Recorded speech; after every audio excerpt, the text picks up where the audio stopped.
Zenith enters the home computer market. Atari's Lynx goes national. And Nintendo finally embraces discs with the 64DD. These stories and some that aren't abject financial failures on this month's episode of the Video Game Newsroom Time Machine. I've been waiting a long time for a chance to say this. Stop the presses. Requiescat in pace. Makes him crazy, man. What is a man? It's me, Mario. What a mess. Get over here! Please save me.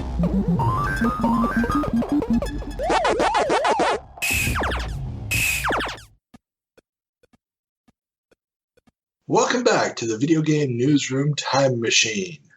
This month, we will look back at the biggest stories in and around the video game industry in March of 1980, 1990, and 2000. I'm your host, Carl, and with me today, again, through the wonders of internet technology and quarantining, my co-host, Peter. Say hi, Peter. Hi. And by the way, I'm not quarantined. Quarantined. And neither are you. Quarantined. Okay, we're not quarantined. We're just not supposed to go outside in groups of more than two. Yeah. So technically, we could go outside and record. We could go outside and record. This would be a bad thing to do, yes, because we're also not supposed to be outside in groups of two or more of people who are not in our household. Yeah. Remember, we can get a ticket. We can get fined for not having an excuse for being outside. We just tell them we are in a gay relationship and no one's going to ask any questions looking at you and me. That would be also an option, but barring that, what I'm going to say here is that, yes, to paraphrase Shakespeare, a quarantine by any other name would smell just as sweet. Mm-hmm.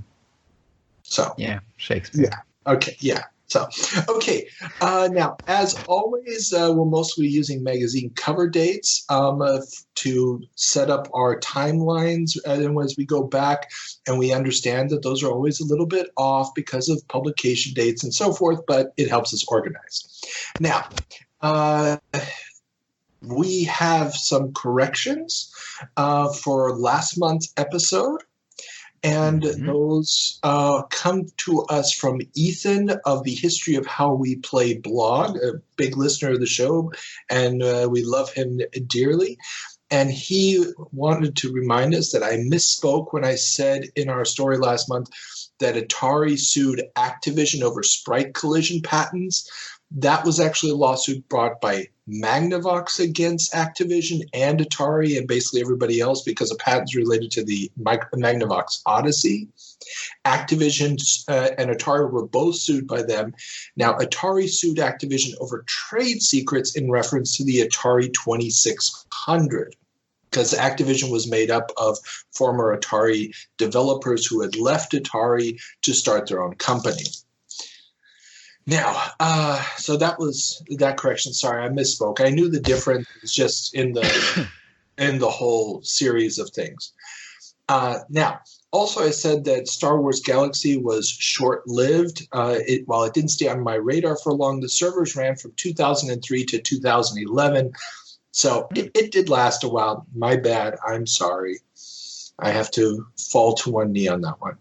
And finally, Ethan also corrects us that his sources tell him that while piracy may have been an issue, Nintendo's main reason for going with cartridges for the N64 was, in fact, disk access speed, not piracy as I said that I thought it was. Now, he's got much better sources on this than I do because I have no sources on this.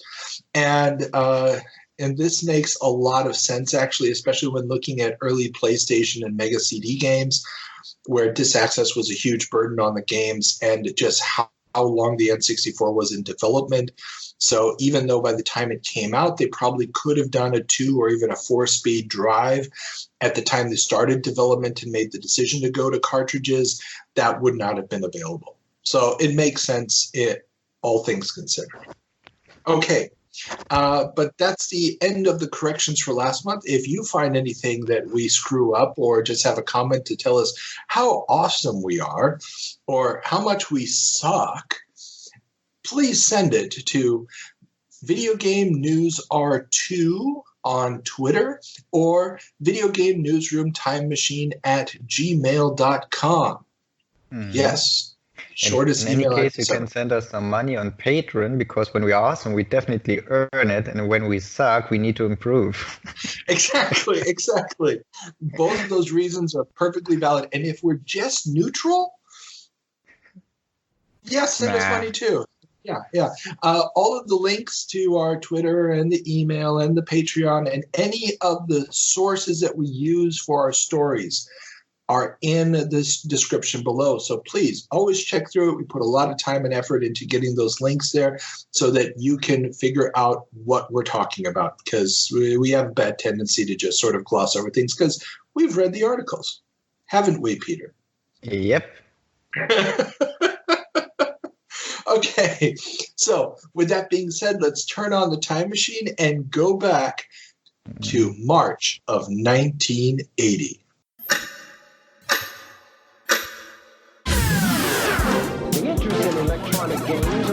Personal computers that can swallow a book. 1980. Games people play. Welcome to March of 1980. Peter, what's our first story? Yes, our first story for today. Home computer specialty shops are proliferating. The New York Times has a nice little profile on the burgeoning home computer retail market. The growing number of stores specializing in microcomputers is starting to make the machines more accessible. Connecticut has between 8 and 10 stores, and they have an almost club-like feeling, with people hanging out and discussing the latest developments. Ever-dropping prices and improved software selections have even led to the first Christmas season rush in 1979. Oh, that's rather cool. I mean, you can really see the market is gaining speed, can't you? Exactly. I mean, we've talked about it several times on the show. Magazines like Soft Side, where people are learning how to program, and this whole idea that the computer is something that you buy the hardware, but you're going to have to make your own software to make it do anything, is starting to move aside and be replaced by, I buy a computer because of the software that's available to it. And these stores are evident of that, because if the store only had the hardware to sell to you, it would be a very, very hard thing to stay in business. There's no real reason to go back to the store, because you're not going to buy anything if all you need to buy is the hardware. You're not upgrading the machine that often. But if you can always buy new software, there's basically almost a weekly or semi-daily reason to go back to the store and even discuss it with other people there. So, yeah, it's changing the nature of the business dramatically, and it's becoming more of a professional thing. And as more and more of these shops show up, you're going to get more and more software developers being able to make a living off of selling their software. So you're a typical bedroom programmer who just went to the store and put his software on the shelf, and people would buy his software from the store, and he would get like a royalty or whatever. Well, you're going to have that. I mean, up until it's going to take several more years before I sell my game on a cassette in a baggie or on a disc in a baggie. Those days are not over yet for quite a while. And the idea of just going to them, and I've been doing a lot of interviews now during this COVID-19 situation where I've got a lot of time at home. And one of the interviews that's coming up hopefully next month is with Wild Bill Staley of Microprose. And one of the things that he said was that the very first copies of Ace, Hellcat Ace, which was the first game that Sid Meier developed that he was selling, were basically put into baggies and sold from shop to shop. And so, yeah, that thing is still going on in 1982. So we're still a couple of years away from that disappearing. But at the same time, programs like VisiCalc are showing that, and we've also talked about Temple of Apshai, show that you can really have a properly boxed, packaged, and documented piece of software sell in a store.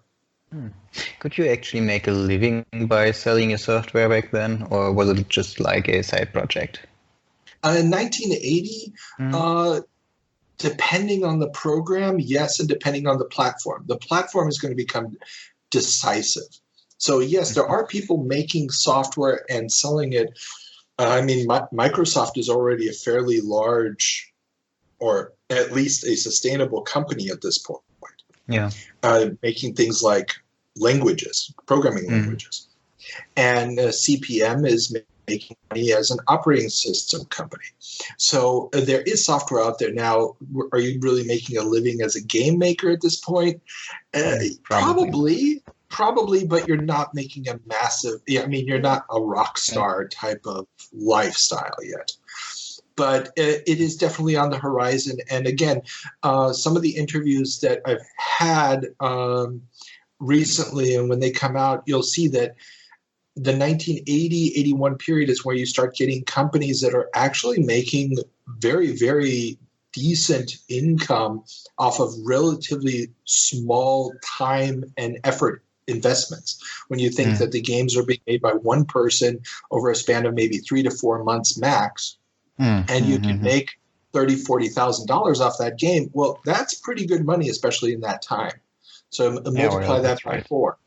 You know, so it is coming. I mean, we're on the cusp of it right here. Yeah. So, and speaking of the platform being important. Yes. Next topic. Zenith gets into the computer market.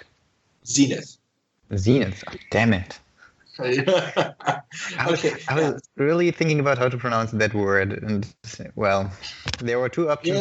I've chosen the wrong one. It happens. A coin toss. Now, another established consumer electronics company jumps into the home computer market. Forbes magazine has a profile of TV maker Zenith's attempts to break into the home micro market. In late 1979, Zenith bought up Heath, the pioneering do-it-yourself electronics kit manufacturer. Heath had been struggling to move from kits to full-fledged machines, lagging behind the makers of the Trinity. With the manufacturing muscle of Zenith, they hoped to get their 2 existing computer models, the Z89, an integrated all-in-one machine that runs on a Z80 processor, and the WH11A, which is similar to a PDP-1 mini computer. They hoped to carve out a portion of the market for themselves. Sadly, at $2,895 and $6,160 respectively, the systems don't seem to have any real target market. So what kind of market were they actually targeting? Well, according to Zenith, they talk about these machines being in the, quote, low end of the market. Unfortunately, that clears it up. Yeah, unfortunately, I think their idea of the low end of the market was the low end of the mainframe market, because it has no relationship whatsoever to anything that's actually happening in the microcomputer market. And the fact is, they're setting themselves up for disaster, because in this very year, 1980, Commodore is going to introduce the VIC-20, which will be a color home computer for, I believe it's $299. And yeah, these so things, just a tenth of what they were charging. Awesome. For their low end model. I mean, and these are not adjusted for inflation, people. Okay, they're talking $3,000 for a Z80 machine in 1980. Is it like $8,000 in today's money? Multiply it by 4. By 4, yeah. Well, there we go. Yeah, $12,000. Yeah, 12,000 almost. Yeah, it's insane. It's absolutely insane. They honestly had no idea what they were doing. Heath had no business getting into the prepared or finished computer business. Yeah. They should have just stayed with kits, but you know, what are you going to do? Well, first get some good marketing guy. I mean, first of all, those names are ridiculous, even for 1980. I mean, it sounds quite C3PO-ish, but still, I mean, hey, I just bought an WH11A. Bless you. Yeah, exactly. It's and then the pricing. It's just it's ridiculous. It is very much so. But oh well. And they're not the only ones trying to come up with a new paradigm for the home computing market. Yeah, people really wanted to get into the market. For instance, our next topic, Play-Doh comes home. Control Data Corporation, or CDC for short, not to be confused with Center for Disease Control, is testing the viability of taking their server-based Plato computer system, which has been running at universities for years, and bringing it home. The project was originally started using government grants, and CDC took it over 6 years earlier and had already racked up $38 million in losses on the project. The home test cost households $100 a month, plus $3 per month for the telephone company provided interface device, an installation fee, and a per-minute telephone bill. Still cheap compared to their typical $1,100 to $1,200 lease price to companies and universities. The lease So, price have you ever heard of per month? Yeah, Oh, lease sorry. price per month. Yeah, that was Okay. $1,100 to $1,200 per month. Ah, okay. Now, have you Yeah, ever heard but of the Plato system? no, actually I haven't. Okay, now we got a great link to the wiki on this, but the Plato system, as many people will know, was a server-based system, totally revolutionary for its time. Basically, this is where we get a lot of the early ideas for the GUI, which Xerox will then later steal, as we'll see, and they will then be stolen from Xerox by Apple and Microsoft. And they also had things like the LCD screens get first developed for the Plato system, but it is a server-based system. It is a system that is running off of a constant connection to a central computer. So while you have this very powerful machine at home that no microcomputer could have offered, you have these running costs that are just astronomical. In addition to that, the software is being stored on the server. You don't really control the software at this point. Okay. But it seems to me like a first step into cloud computing. So from that point of view, it's pretty interesting. It is pretty interesting, but you don't have the data infrastructure, and you don't have the the processing power on the local device that makes cloud computing useful. Imagine if you had cloud computing, but you didn't have it coupled with a local processor that can pick stuff up, that can do additional processing. Yeah, basically just an ultra thin client system. Exactly. And it was you were paying for a dumb terminal, and these prices were never going to go anywhere. The project ends up pretty much destroying the Controlled Data Corporation as it was, and gets canceled as soon as the current CEO is dismissed. Okay. So that's the unceremonious end of the Plato system. Okay, but how can I picture it? Like you signed up for the service, or you bought a screen and a keyboard? Well, you didn't have standardized equipment like that back then yet. Oh, really? This is all before the IBM computer standard. Remember, IBM hasn't created a standardized computer yet. Every machine is non-compatible with every other machine. So nothing here is standardized. You had to get very specific Plato system. You had to get a Plato-specific screen and a Plato-specific keyboard and the Plato-specific modem interface. Right. And so once you had that hooked up, you were paying the monthly fees. Okay. Yeah, but this is what I meant. You got a Plato-specific hardware, and then you just connect it to the system.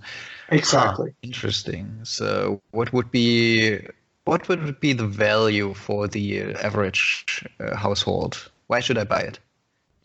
Well, I mean, you have access to the Plato system, which has been running for years and years and years at this point. I mean, the project starts in the late 50s.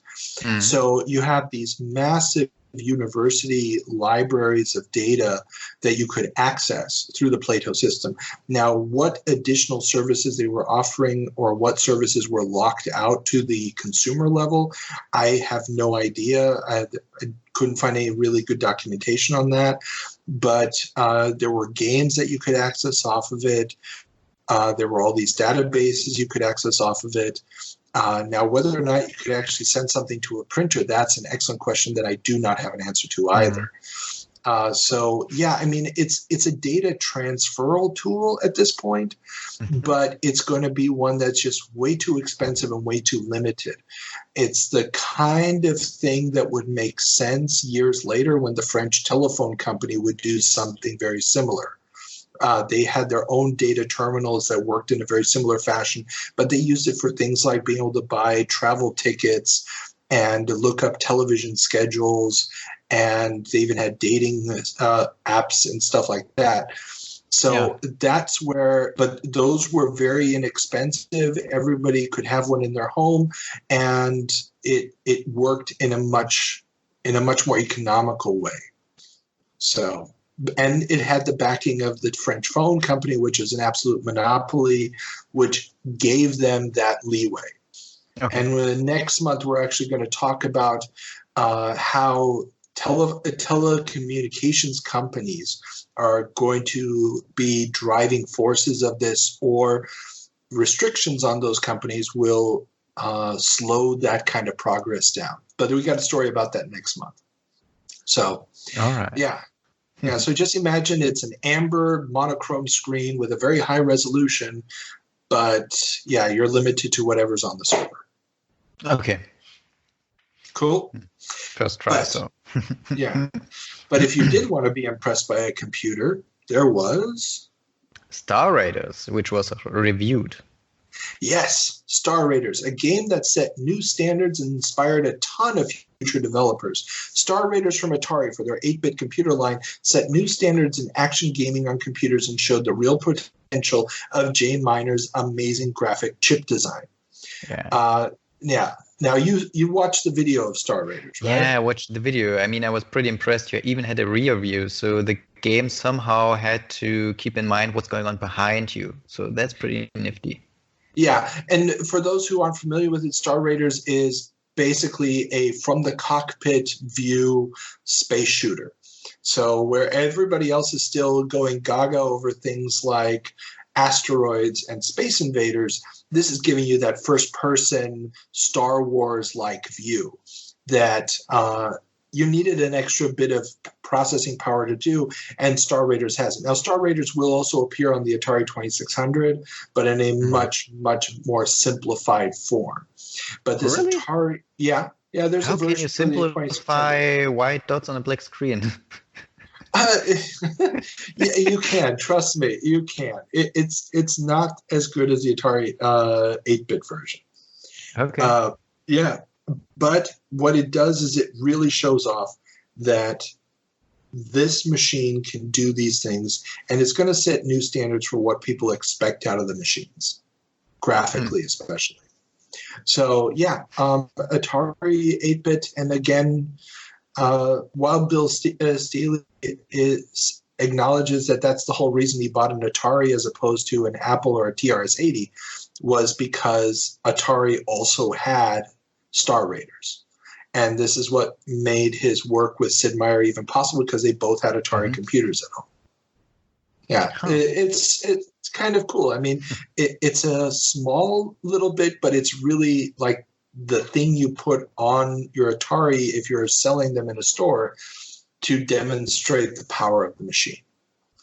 And going from computers to something much, much smaller, electronic handheld gaming. Handhelds. Coleco rides financial ship thanks to electronic games. After reporting a net loss in 1978 of $22.3 million, Coleco has reported a net gain of $9.1 million for their fiscal year ending December 31st, 1979. The turnaround is in large part due to the massive demand for the company's electronic games, which they shipped approximately $70 million worth of in 1979. This was a 35% gain over the previous year's numbers, and 1980 should be an even bigger year for the company. These sales make Coleco the number 2 player in the electronic game market. And for those who haven't yet listened to the first part of our interview with Michael Katz, which you can also find on this podcast's subscription list, he took over Coleco right as this Christmas season was starting. And he was also the guy who started the electronic games division at the number one player in this industry at this point. So, it was an exciting time, and you can get some more details about that by listening to the interview if you haven't yet. Wink, wink, nudge, nudge.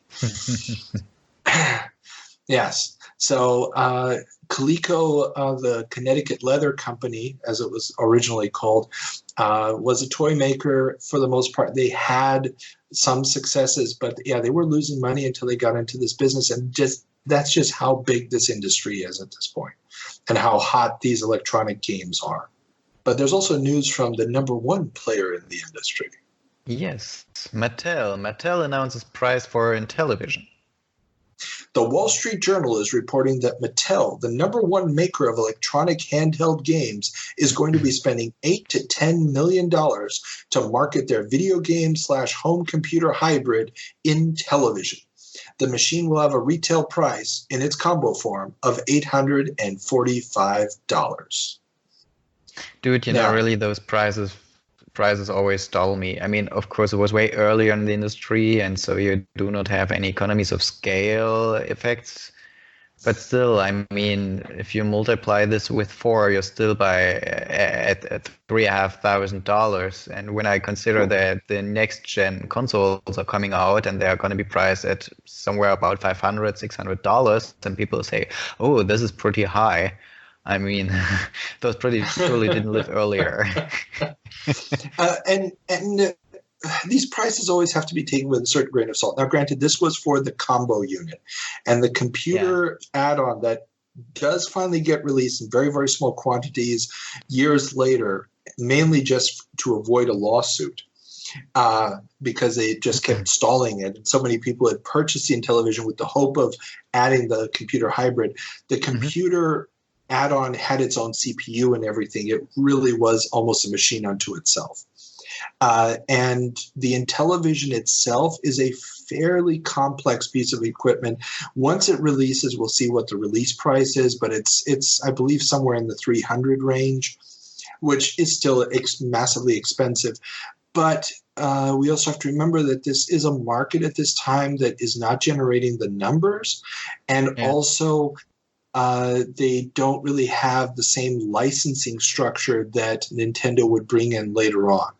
So at this point, there's a very, very different relationship between console manufacturer and revenue from software than we'll see later on. And also, the Intellivision is a very, very complex machine. It's actually using a 16-bit processor. Now, it won't look like it if you're looking at the graphics, so it won't have what we would consider 16-bit graphics.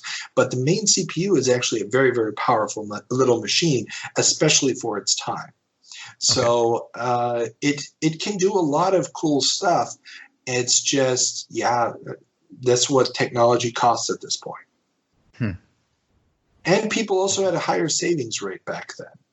So the idea of spending a bit more money on Christmas items, and let's be honest, these are still considered toys and thus Christmas items, is not as big of a deal as it would be nowadays. So, it's a slightly different world. Right. And I mean, you do not have so many stuff to spend your money on. I mean, I think we've talked about it somewhere earlier in an earlier version of this podcast. You mean one that we didn't have to can because it was late at night, internet connections were breaking down, and we were both so tired that we just kept yawning? No, this episode doesn't exist. Literally, it doesn't because I deleted the files. You also have to remember, we didn't have things like $100 cell phone bills every month, and internet connections at home, and cable television packages, and subscription services, and all these other things that added to your entertainment budget expense. Exactly. So, in that regard, you make this one big time payment, but you're not spending that much on entertainment as it is. So the world worked differently back then. But they are definitely spending a lot on the marketing. So this will be a battle between the marketeers. I wonder what Atari is going to do to defend themselves in that marketing battle. I have the feeling they're suing the crap out of everyone. Anyhow. But let's talk about the positives for a moment. Let's talk about positive things for a moment. Yes, Space Invader belongs to Atari. Yay! Atari announces that they have the exclusive rights to Space Invaders branded games in the home. They are very excited about their Atari VCS port of the game, as well as the recently announced handheld version they showed off at Toy Fair. The VCS port would go on to become a huge hit when released in March of 1980. More importantly, though, a rash of lawsuits and cease and desist actions would arise from this rights claim, beginning legal battles that would ultimately just be a small prelude to the battle over Pac-Man in the coming years. So, yes. Now, interestingly enough, and there's going to be another big story related to the VCS version of Space Invaders next month. But, hint, hint, nudge, nudge. Yeah, foreshadowing. But interestingly enough, at Toy Fair, they showed off both Space Invaders and Breakout handheld games. And unlike other LCD games before this, and very similar to the interchangeable game created by Milton Bradley, these were going to be based off of 32 by 32 block screens. So they were essentially a super, super low-res version of a Game Boy screen. And they were going to use that to create the graphics. And unfortunately, they would both be canceled before release. So they were showing working prototypes at Toy Fair, but they both don't get released. I don't know. Maybe, do they have something in their overall company goal? Atari, we develop stuff and do not release it? Well, you're thinking of the Tramiel Atari that comes much later. This is still Warner Brothers owned Atari, but there may be a more, let's say, straight up economics issue with why they don't release these versions. Something they may have seen at Toy Fair that told them, releasing handhelds may not be the best bet for us. I have no idea what you're talking about. So let's just move to the next topic. Toy Fair sees 400 electronic SKUs. Toy Fair saw a massive jump in the number of products in the electronic toy category with over 400 SKUs, or stock keeping units. This massive number of products wasn't sustainable and would lead to a massive culling of the market before Christmas, including Atari's outings into the market. Can you picture yourself coming to this fair and be like, oh shit, everyone is doing it, literally everyone? And that's essentially what happened. They were such a big deal in 79, in the Christmas of 79. By the time 1980 shows up, every Tom, Dick, and Harry has got a lineup of electronic handheld games or electronic games or whatever. And there's just not enough market potential for this. There's not enough outlets to sell it. There's not enough space on store shelves. And there's definitely not enough innovation. The vast majority of them are just knockoffs of each other. And this is going to lead to a lot of companies getting in, getting burned, and getting out. And actually, it's probably one of the best decisions Atari ever made was to get out of this before they even got really in. And that's what they did. They got out. Now, they would license some of their games to other manufacturers later on for the assembly and making of these handheld games, but they were pretty much out of this, at least during the Warner period.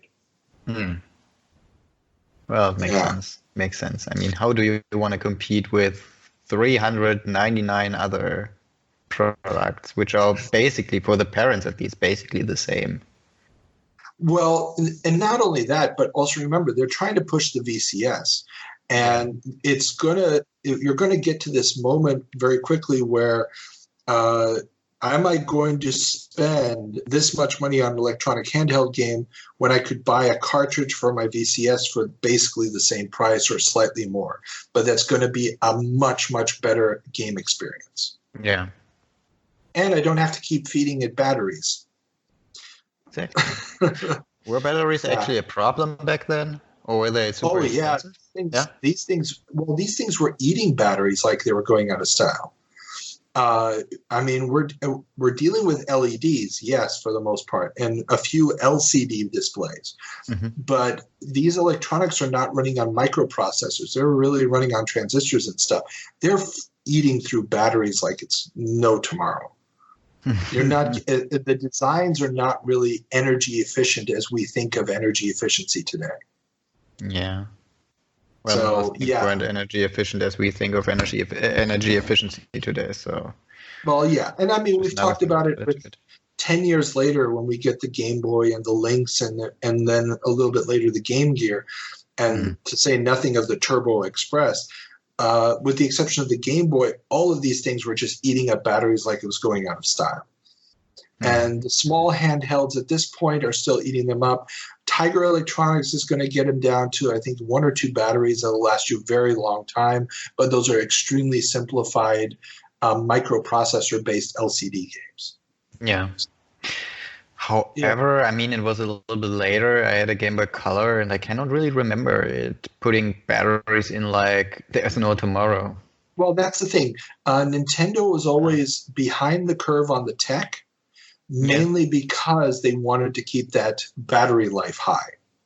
And Gunpei Yokoi would later on go on and make the Wonder Swan, a very high-end version, essentially, of the Game Boy technology, and it would run off of 1 battery and had unbelievable battery life. So he had managed to engineer this thing to be even more energy efficient than the Game Boy had been. And so that idea of the energy efficiency keeps getting better and better and better as the technology evolves. So you get more performance out of less, but this is so early days that that's just not even an issue yet. You're just happy the damn thing works. Yeah, right. Exactly. So moving away from the home. Moving to Australia. The Australians get the pinball fever. Yes. A. Henkin and Company is the first Australian pinball manufacturer. Replay reports on their second machine, FJ, named after an Australian-made car. The move towards local development is no doubt spurred on by a tariff hike imposed on pre-built pinball machines. Henkin would release only 5 tables, the last of them 1980's Empire Strikes Back, also the first table using a Star Wars license. According to the book Pinball Memories, the company exited the pinball business due to the rise of video games. So they don't live for very long. I mean, it's basically the year 1980. I think the first one may have been in 1979. They probably started development in 79.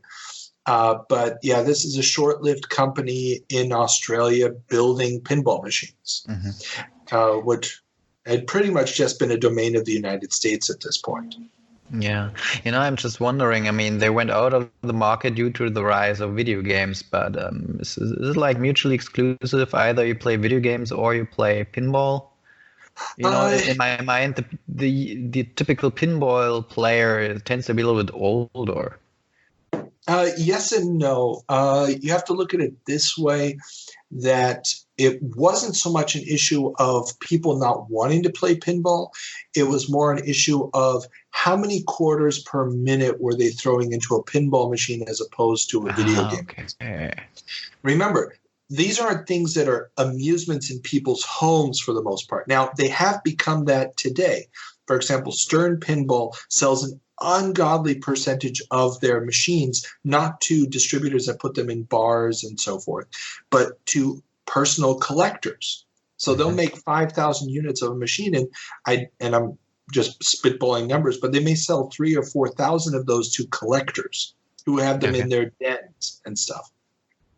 Now, it may be a little bit less than that, but it's still a device that big, that expensive, you would think would only really be something that you would put in a commercial venue, and it's not anymore. They're really putting them everywhere.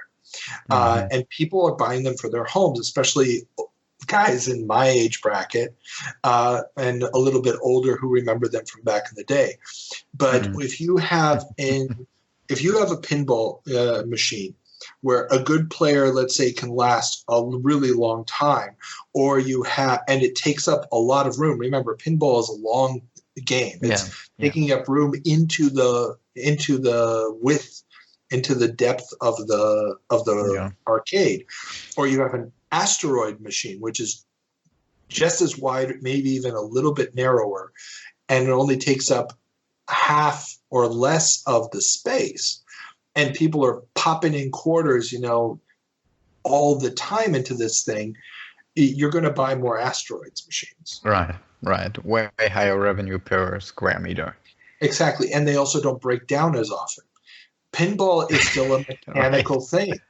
Do not underestimate the wear and tear on a pinball machine of people banging against the side of it to make the ball bounce right and stuff. Getting frustrated. Isn't there a tilt mechanism that when you hit it hard enough, it just stops?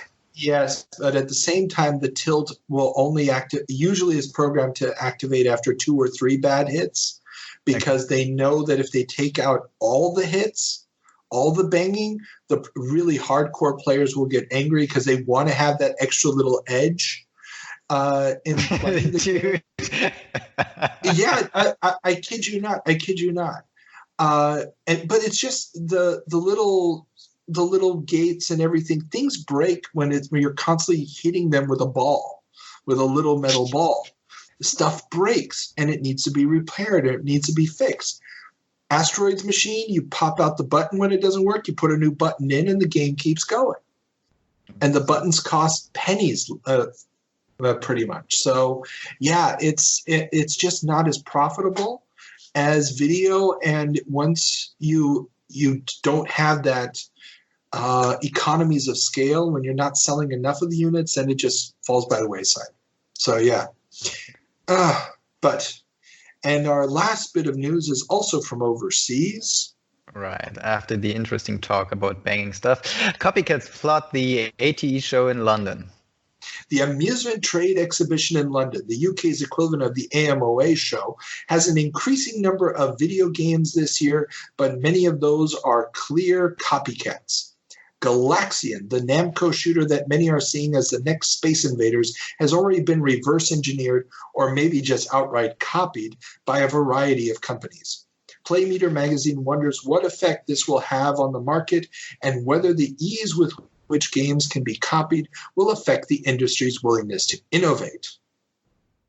Now, the answer they point to is technological innovation, citing Atari's Asteroids and Exidy's Tail Gunner, both games using vector beam screens, which make them much harder / costlier to copy.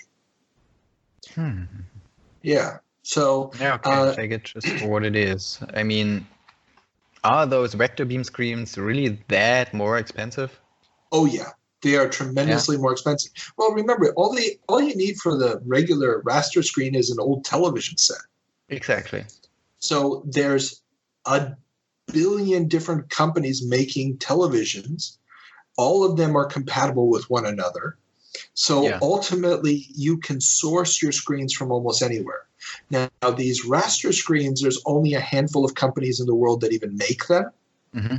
And so if somebody's buying these raster screens to make pirated versions of Asteroids or Tail Gunner, guess what? You can track down where that screen came from really, really fast. And figure out what's going on there. And because these screens are also more complex than a raster screen at this point, it does also mean that the basic expense of the unit goes up. So if you have the choice of, I could sell 20 Asteroids versus, let's say, 10 Galagas or Galaxians as a pirate, but the Asteroids are going to cost me twice as much, I'm going to sell the Galaxians just because it's cheaper. And the other issue with this is we are talking microprocessors now. Just a year or so before this, most of the games were not using microprocessors. They were still hard-coded logic boards, which meant that if you wanted to copy it, you had to copy the logic board. But now it's just an issue of get the right CPU, which are being manufactured en masse, and then copy the ROM chip. Yeah. And so that's making this copying faster. You don't have to study it and figure out how is the logic board working and what's connecting to what. It's just pop out the ROM, copy it, put in the ROM, go. And just one more question. I mean, maybe I do not really get. No, definitely, I do not really get the technology. But can I just take a normal TV screen and hook up this The game? the game to this thing? Usually there's some additional connectors, but yeah, it's pretty much just a TV tube. If you know the basics of TV technology, wiring it up to take the computer signal is really not an issue. No, I talk about the asteroids or Exodus tail gunner. Can I just take those games? Are complete. No, those won't work because the computer games or the games that are sending a signal to a raster beam, and I also am not a technical guy, so I'm oversimplifying, and again, people can correct me where I'm wrong here, but what it's doing is it's sending the information line by line to the raster screen. Okay? Mm-hmm. So you got one line, it sends the line, then the beam has to reset itself to the beginning of the next line, and it sends the information for the next line.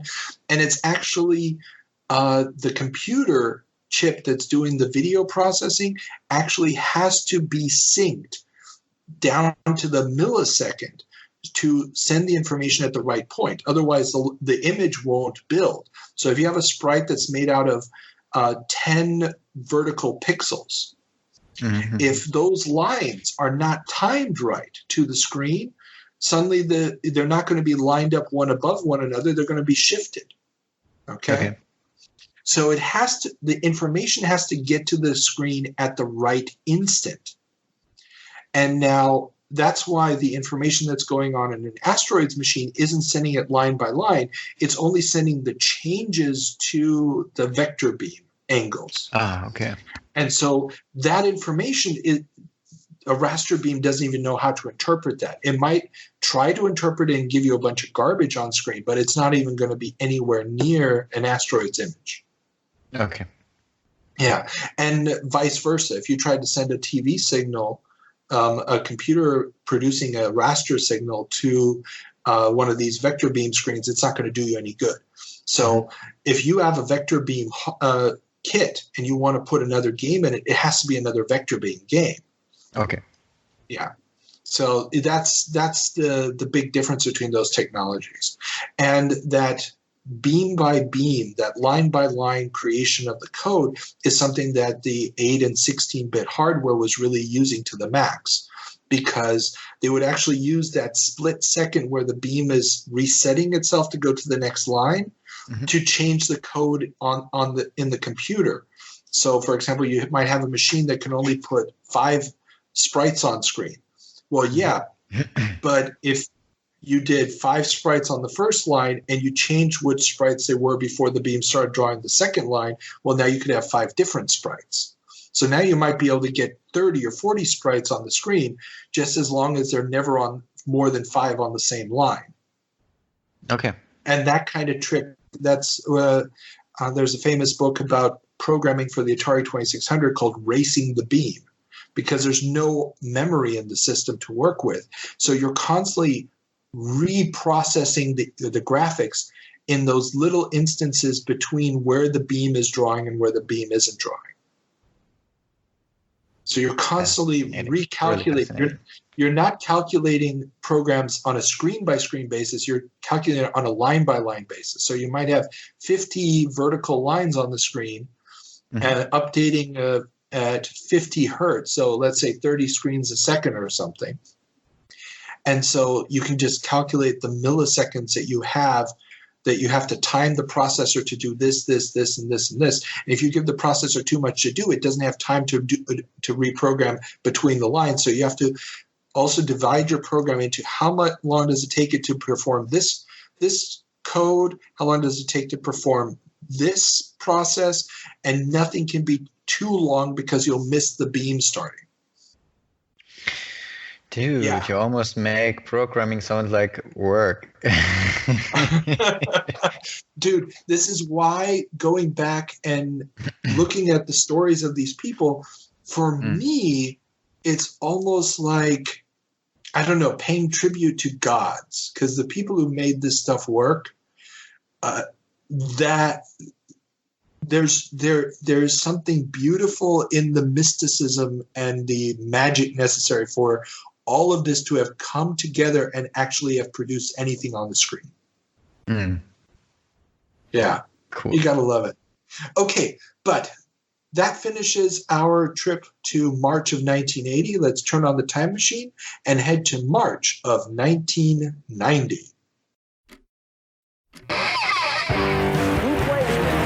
Today we have a ton of tips for some of the hottest people around. Mario Brothers 3. You can't do that on an 8-bit system. Welcome to March of 1990. What's our first story, Peter? Yeah, it's a legal case. The Supreme Court refuses to hear a Red Baron case. Oh, the joys of explaining legal cases.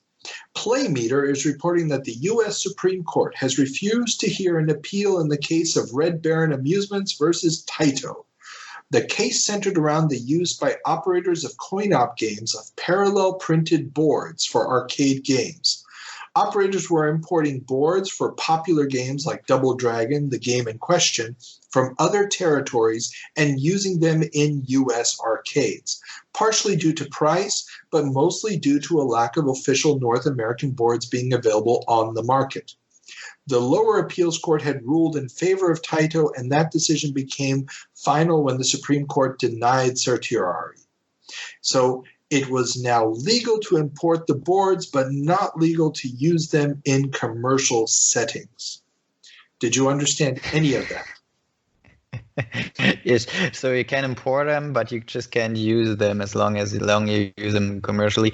I just don't get it. I mean, you get the board. This is basically what's around the arcade machine, around the hardwire and stuff. No, well, okay. The board is like a cartridge on an old game console. Okay, so this is unlike the 1970s and early 80s. We already have the JAMA standard at this point, and you have this standardized board that you can just plug in. It's got the CPU and everything on it, and the outputs to the screen, the outputs to the controllers, those have been standardized. So an operator just has to pull it out, put a new board in, they got a whole new game. Now, what a lot of operators were doing, and if you, for example, fire up MAME and you start playing a game, the first thing that's going to pop up is a little warning that's saying, this game is for use in the United States only. This game is for use in Japan only. This game is for use in all territories except the United States, Japan, and Europe, or something like that. Okay. And what they're really doing with that is they're saying, this is the version that's sold in this territory. This is the version that's sold in another one. This is partially because sometimes the content would be different. Like the Japanese game would have the cutscenes in Japanese as opposed to English. Sure. And, you know, you want the cutscenes or the demo mode to be in the language of the territory because that's going to attract people to play. If they can't read the story, they may not want to play. Right. Secondly, you also want to be able to adjust violence levels and stuff for different cultures. So what might be okay in Japan may not be okay in another territory. Let's say you have a Japanese game that shows people bleeding out of the nose or whatever when they see a hot girl walk by, which is a Japanese anime cliche, which wouldn't work in the United States. So now you have to do something else with that animation. You don't want the brand to be connected with something people don't like in a different territory. Yep. And then also it had to do with distribution. A lot of these companies were not big enough to be distributing their games internationally. So they would farm out distribution to another company. That's why Pac-Man is in the hands of Bally in the United States in those early days, because they just don't have the distribution chain themselves in the United States. So the question now was it legal for me as, let's say, a bar owner or an arcade operator to buy a board from Japan because I'm on a waiting list to get my American branded board? Yeah. They don't have enough of the American ones yet. But the game came out 6 months ago in Japan. It's already old hat in Japan. There's a lot of used boards that nobody wants anymore. Why can't I just order a cheap one from Japan, pop it in my machine here? Nobody cares about the language. They can play it, and I make money off of it. Okay, so why can't? And that's what Taito didn't want happening. Because they want to earn money with the publishing. Well, they want to earn. They want. The argument is they want to make money off of their investment in the localization. Their local distributor wants to make their percentage. They don't want to be competing against themselves in the different territories. And this decision says, if you're a private collector and you want to order this thing in, it's a great import. There's nothing bad about that. But the moment you start using it for commercial purposes, that's when you're violating the contract. That's when you're violating the software license. Now, they're not calling it a software license, but it's the same idea as a software license that we always just approve of today when we install something. I mean, I kind of understand this ruling. I mean, it basically says that privately you can do whatever you want, but when you're a company, you have to adhere to the law. I mean, at the same time, I can just come in, copy the game and sell it. And when I'm a private person, I can buy it. It's just fine. But when I resell it or make money of it, I cannot do it with the copy, right? Well, yes, but it's not the same as copying because the original person is not keeping a copy. They're selling what they purchased. But it's the idea of earning money off of that is getting it under their craw. Yeah. And so this is a very important case because it really establishes this legal precedent that is going to make selling games, especially for Japanese manufacturers, selling arcade games in the United States much more profitable. And you're going to see a few more of them actually expand their operations in the US and elsewhere because they now have this protection. Right. Yeah. But at the same time, it protects the customers. So when I buy, I mean, for similar cases, maybe not for that one because we will not buy arcade machines for private use. But I buy some piece of software or whatever, so I do not have to follow up whether the person selling it to me is actually allowed to sell it to me. You know what I mean? Well, this doesn't actually touch on that. This doesn't affect. This doesn't affect private use. This is really just limited to that commercial use. Yeah. Yeah, and I mean, you're just popping in your 25 or 50 cents or whatever, but still. It's very important that you don't have to sit through Japanese text when you're waiting for your game to start or something. I don't know. Okay, but speaking of lawsuits. Yeah, moving on. Xerox sues Apple. Xerox has filed suit against Apple for violating their creation of the graphic user interface. This is coming during Apple's suit against Microsoft for similar elements used in Windows. Xerox's suit would soon be dismissed almost in its entirety by the court. So, yes. Can Microsoft just sue Xerox and we'll call it a day? Well, I mean, Xerox copied elements from Plato. And then Microsoft and Apple copy things from Xerox. And then Microsoft actually licensed certain elements from Apple, and that's what their lawsuit was about. And Xerox decided to get in on the action because they were like, hey, we started this whole thing. Wink, wink, ignore Plato ever existed. And yeah, Xerox doesn't really have a leg to stand on in this. They're going to get dismissed. But it's interesting just to remember that this long-standing suit between Apple and Microsoft was actually running in the background here as we're really getting closer and closer to Windows becoming a big deal. So, yeah. And, of course, Apple is kind of on a downturn at this point in time in 1990. They'll come back a little bit, but Apple will come back. The Mac won't, but the Apple will come back. But yeah, but we're not done with lawsuits yet. Oh, what a time full of lawsuits, man. Yes. Spectrum Holobyte sues Accolade over mental blocks. Mental Blocks, a collection of puzzle games involving blocks, has led to legal action by Spectrum Holobyte against publisher Accolade.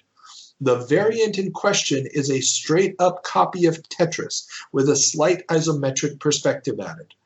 Accolade settled out of court, though, removing the infringing element from future versions of the product.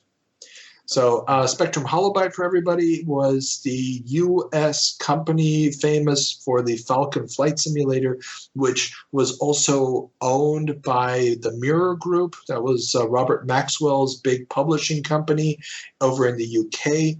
And they had, through Robert Maxwell, published the PC versions, Commodore 64 and so forth, of Tetris in the United States. So that's why they're the ones suing, because they own the computer Tetris rights at this point in North America. Mm-hmm. And yes. Wasn't there actually something going on that was the reason why so many lawsuits are going on back then? No, they're just lots of lawsuits were happening. It's just it just happened to be that after the Christmas rush, everybody started looking at the news again. So these March magazines a lot of them are coming out around the same time as, it's post-Christmas, and we're starting to get the idea of, what did we miss? Well, we were all paying attention to the new games coming out at Christmas. Makes sense. Yeah, so that's kind of where this is coming from. But yeah, I mean, lawsuits are fun. Lawsuits are fun, and we're not done yet. We're not done with it. No. The U.S. government is going after Nintendo for antitrust. Way back in our April 2019 ep, we talked about how Atari had initiated an antitrust action against Nintendo. Well, now the U.S. government is following suit. Dennis E. Eckert, a representative from Ohio, has urged the Justice Department to investigate the Big N over their practices towards retailers and the legality of their lockout chip technology. I really wonder what the motivation of Dennis E. Eckert was. Well, it's a little bit of anti-Japanese sentiment, which is still not too small at this point. No. The idea of the video game video games are so big and so pervasive in society at this point, and the idea that there's no Americans playing any real significant part in that industry is obviously something that more conservative politicians can latch on to. And they're always doing those things, aren't they? I mean, even right now they're doing that. It's like, dudes, you have to adhere to American law, no matter what. Yes, because viruses apparently have passports. But okay, enough about passports, that. Yeah. Yes. And this whole thing is basically a lot of huffing and puffing. It will, however, have a slight effect, not necessarily what Eckert is doing, but the whole antitrust lawsuit against Nintendo is going to have the effect that Nintendo is finally going to invest money in Europe. Yeah. And we've talked about this already, how they're starting to launch bigger marketing campaigns in England and Germany and so forth. This is primarily because they were afraid of backlash in the U.S. and they were afraid that they weren't going to simply be able to rely on the U.S. market for their income. So they were going to some place where they might be able to get another revenue stream going. So yeah, I mean, yes, definitely. Okay. And let's leave lawsuit land behind and instead talk about some hardcore business. Yes. The Christmas sales numbers are in. According to Playthings magazine, the top grossing SKUs in December based on dollars earned were: number 1, the NES Action Set; number 2, the NES Power Set; number 3, Teenage Mutant Ninja Turtles. And here I think they've combined all the toys together into one SKU. Hey, that's not fair. Yeah, well, the action figures. I mean, if you counted each individual action figure, it would be tough. Number 4, Game Boy. Number 5, NES Control Deck. Number 6, Power Glove. Number 7, Soccer. Yeah, the Power Glove was huge. Or I should say, it was so bad. Remember, right before Christmas, we had the movie The Wizard. It was a Oh, okay. 90-minute advertisement for Nintendo, and the Power Glove featured heavy in it. So when kids saw that, they all put Power Glove on their Christmas wish list. And having never played it before, having never tried it out, and then being horribly disappointed when they finally did. Right. I mean, the idea is pretty awesome, virtual reality-ish. Yeah, but unfortunately, the execution was less than stellar. Exactly. Yeah. Number 7, Socrates, an educational console system. Making kids happy.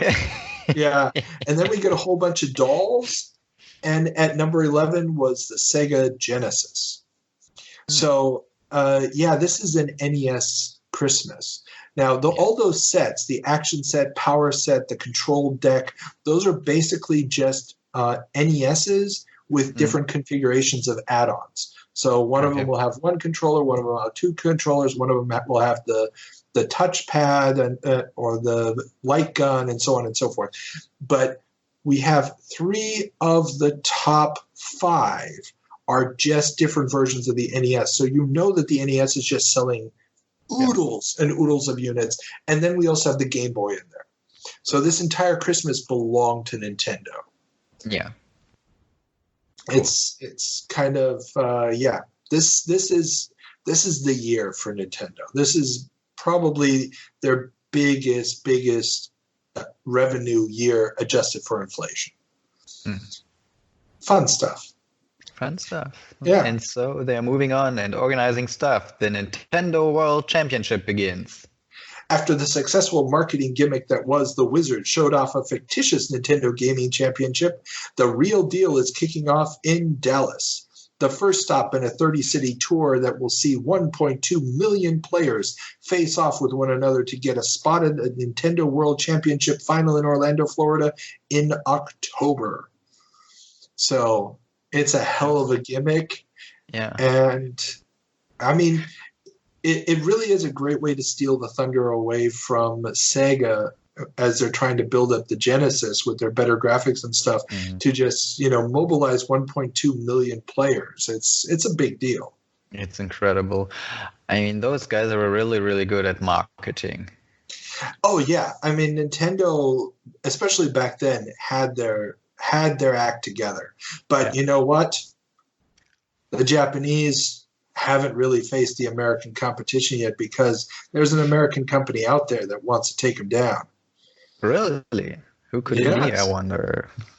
Commodore knows how to strike back against Japanese console dominance. And yet another Commodore rumor is gathering steam. Commodore wants to fight off the rise of cartridge-based game consoles like the NES and Genesis with cartridge games for the C64. This development would lead to the launch of the C64 game system, or C64 GS for short. Not that much shorter, actually. In December of 1990, the stretched-out console was little more than a C64C motherboard ripped out and put into a very nondescript white box. Several good titles would be released for the system, including Toki and Chase HQ2, as well as cause issues with titles like Terminator 2 being unplayable because the cartridge version still required keyboard input. So, really? Really? Testing that stuff, man. Apparently, no one. Nobody. No, I mean, this thing is a terrible, terrible attempt at a marketing gimmick. With a little bit of effort, with a tiny, tiny little bit of effort, they could have done something good with this. I mean, if they had released that hardware with even the slightest improvements, maybe a controller with 2 buttons on it instead of just a 1-button joystick, maybe if they had I don't know, done something. The fact that the really, really slow load times of the Commodore 64 could suddenly be alleviated through cartridge was absolutely phenomenal. And a lot of those cartridge games were played almost exclusively on the C64 because the C64 had from the very get-go in 1982 a cartridge slot. So you could plug these games right into a C64 and play them. You just, the GS is dumb. And if you look at a picture of it, have you ever seen a picture of a Nintendo of a C64 GS? Nope. Click on the link. Click on the link. It's bad. Oh. It's literally the motherboard of the computer torn out and just plugged into a new box. That's why it's so long. And what they ended up doing was the unsold units, they would tear them out and put them back into Commodore 64 cases and sell those. It's What can we do? Hey, we have some stuff in stock. Let's build a box around it and sell it. And brand it as something new. I mean, sometimes it works. Sometimes it works. Sometimes it works. Called Sometimes Console it doesn't. Special Edition. Yes. Anyhow. But thankfully, that's not the only piece of old hardware they're going to try to repackage. No, the CD-based A500 rumors. While Commodore wasn't saying anything officially, rumors swirled that a keyboardless A500 with a CD drive was on the way. This would become the CD TV, a set-top box that would bring the CD age to the living room. Or not. The CD TV. No. The CD TV was basically using the old the exact hardware of the A500, and they tried selling it without the Amiga branding in the US, with a remote control with a little joystick on it that was not usable really for games or anything else. And it was in the air. I mean, we've talked about the 3DO. Not the 3DO, sorry, the CDI. And this idea that multimedia was coming to the living room. This was going to replace your VCR and everything else. But it couldn't record television shows. It couldn't really play movies. Nobody really knew what it was supposed to do. And opening up a CD version of an encyclopedia with some really grainy old footage of JFK saying he's a jelly donut was not going to convince anybody to spend serious money to put this thing on top of their TV sets. And the CD TV did get a little bit of a second life when it came to Europe, where the Amiga was still a big deal, where they repackaged it not as a standalone device that you put on top of your TV and used a remote control on, but something that came with a keyboard and a disk drive and a monitor. And it was basically just an Amiga 500 with a CD drive in addition to everything else that a normal A500 would have. And so it was a CD computer. And in a day and age when CD drives cost as much as a computer, this wasn't that bad of a deal. But it was a little too late for on a system that was already showing its age, unfortunately. Yeah, but we're not done with Commodore yet. Oh, very lazy. But Commodore wasn't used to paying a lot of money for research and development at this point in their lives. Right. The owner of the company, Mr. Gould, was very, very good at taking money out of the company, but did not like to put any money into the company. So, well. If your horizon is like a year, it surely works. Anyhow, moving on. Commodore 65 has been cancelled. According to Compute Gazette editorial this month, the rumored Commodore 65 computer, a true successor to the C64, with faster 6502-based processor and VIC-3 graphic chip, has been canceled. The machine was hoped to revitalize the line, but its demise is not surprising, seeing as Commodore lost $6.5 million in the third quarter of 1989, with dim prospects for the Christmas season ahead. The actual numbers released at the end of January showed a per-share earning of 35 cents as opposed to $1.20 the year before. Sales dropped from $349 million to $310 million, but net income was just $11.3 million as opposed to $38.2 million the year before. So yeah, the end is coming.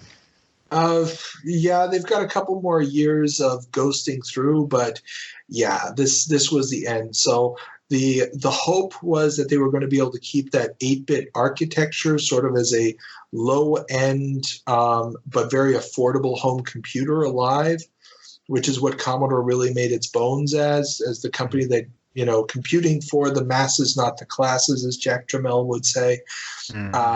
But yeah, the 65 was the last hope for the 8-bit line, and the 16-bit line, the Amiga line, needed a desperate rescue, and it was still a couple years off, and it was going to miss its opportunity.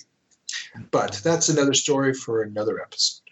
Right. Speaking of missed opportunities and things dying off, Konix sells off the rights to its line of joysticks.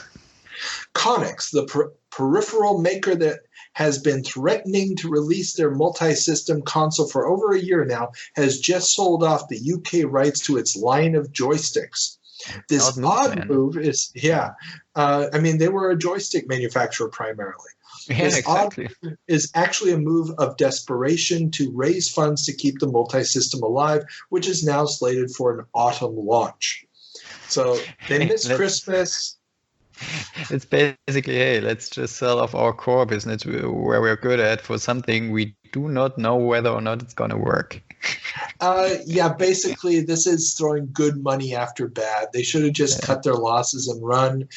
We've already talked in previous episodes about how Epix ended up owing them a ton of money because they had licensed their joysticks to them for distribution in North America. Now they're selling off the European joystick business as well.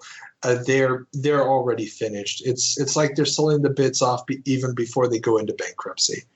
And yes, it's sad, but it was inevitable. Right. They're selling the family jewels, so to speak. And speaking about selling, MCA to sell LJN to Acclaim. Entertainment powerhouse MCA, aka Music Corporation of America, owners of Universal Studios and NBC Television, which would later become Vivendi Universal, has owned toy maker LJN since 1985. They thought that they would profit from synergies coming from merchandising toys based on their many properties. Unfortunately, that hasn't worked out, and so they have decided to exit the toy and game business and sell LJN. Their desire to sell LJN first hit in January. Trade publications like Toy and Hobby World are reporting on it in their March issue. But by mid-March, the sale to Acclaim would be ready to go. Acclaim, already known for doing a lot of licensed games, would be a perfect fit for the LJN library and also hopefully improve the quality of their releases somewhat. So now, are you familiar with LJN? Nope. Okay. If you were an NES player back in the day and you saw LJN on the box of any game, you knew this game is going to suck some serious you-know-what. Okay. LJN, basically, they had some great successes. They were a really cool toy maker back in the day. They had the Dungeons & Dragons license that made some really cool D&D action figures and play sets. They were also big in the licensing wrestling world, WWF, but their video game output was mostly really fast, really poorly designed garbage, usually around licenses. They did everything from horror movies like Nightmare on Elm Street and Friday the 13th, big movies like Back to the Future, and they basically massacred all of them. They were all garbage. Well, I mean, games based on movies are never, almost never good. Almost never good. There's a few good exceptions, but yes. There are, Yes. And the problem was LJN was, it makes sense. They were owned by a large media company. The whole idea of LJN was we now have a toy company / video game company later on that's going to make toys based on our licenses, so we don't have to lose money by licensing it to somebody else. We'll just save that licensing money, do it in-house.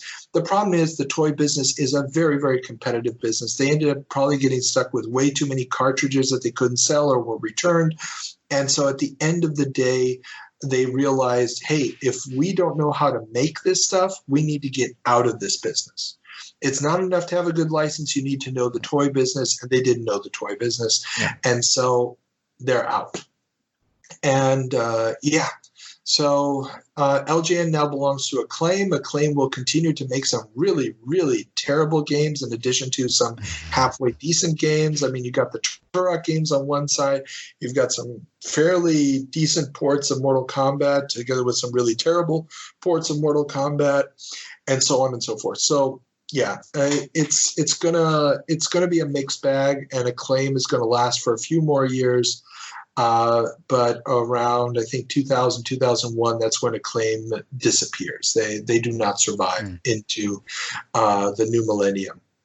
But, hey, in the meantime, there's going to be some more games coming out. Yeah, stuff happening. Yeah. For instance, Atari. Atari announces nationwide launch of the Lynx. Having only sold their handheld system in New York and through select catalog outlets over Christmas of 1989, Atari is hoping to ship over 1 million units of the system in 1990 and release 25 new games for the system. Well, they'll manage to sell 500,000 units in 1990, but that's going to be the last big year for them. All right. I mean, you should launch a product just right after Christmas season. This is definitely going to be a hit. Well, the problem is, and this is Jack Trammell's Atari, they're running out of cash. Their cash cow, the Atari ST, has completely run out of steam. Yeah. They discontinued it the year before. No, they're going to discontinue it in a few years, but it's running out of steam. They don't have enough capital to really ramp up production, which is why they couldn't flood the market with Atari Lynxes going into Christmas. And and the lack of software is also holding them back a little bit. Yeah. And of course, it's not just the United States where they really missed the Christmas season. No, they also missed it in the UK. The UK will finally get the Lynx starting in May. Retail price will be $149.99. That's pounds, with cart starting at $29.99 each. Well, that's actually not too bad. No, but remember, the pound was much, much stronger back then. Yeah. Going back 30 years, the pound was almost 2 to 1 to the dollar. Yeah, I mean, I was accounting for that. Still not too bad. Yeah. So it's $60, and then you have to also add inflation. So you're talking about $120 today for a game. That it's not bad, but it's also not cheap. And it's a lot more than what the Game Boy games are going for at the time. So, well, this is why Game Boy was successful and the Lynx not so much. Yeah, the Lynx, given the circumstances, the Lynx does actually a lot better than it had any right to, given the management, not the hardware. The hardware is amazing, but given the management behind it all, the Lynx actually does much better than it had any right to. But yes, and in other Atari news... Atari teams up with Atari. Atari Games, the coin-op maker, and Atari Corporation, makers of computers and consoles, have signed a licensing deal that would bring Atari coin-op games to the Atari Lynx handheld. This would lead to Lynx ports of Cyberball, Stun Runner, Hard Drive, and Pit Fighter, Rampart, and Klax. Didn't save the Lynx. It just didn't save the Lynx. No. I mean, these were good games, and the technical realization of some of them, especially, I mean, Stun Runner is actually quite playable considering. Rampart as well. Klax is especially good on the system. The only problem is that these are arcade games. Right. And they're designed to eat your quarters as quickly as possible, kill you, and get you to put in more quarters. Right. And they don't necessarily translate well to a system where the chances of you playing against another human being are virtually zero. You're going to be playing against the computer all the time, and there's no long-term or long-form experience to be had. No, and they're way too short, aren't they? I mean, how long is the typical arcade game if you beat it in one run? I mean, you could probably play through something like Stun Runner in under 30, 40 minutes. Pit Fighter, the same thing. It's just that you're going to die so often that it's going to take you forever to be able to do that. And that is exactly the problem here. This is not the catalog of games they needed. They needed something with more staying power. They needed They needed a good jump and run. I mean, they had Toki, but it's not a Mario. No. So, yeah. And in other handheld news. Yes, the NEC shows off the Turbo Express behind closed doors. While Computer Gaming World scooped the other mags last month with news from the Consumer Electronics Show, Ace Magazine has their report, and they got a sneak peek behind closed doors of NEC's portable TurboGrafx 16 system, the Turbo Express. This full-color TG16 variant will play all the normal Hue card games its big brother can play, and will also have a TV adapter to watch broadcast shows.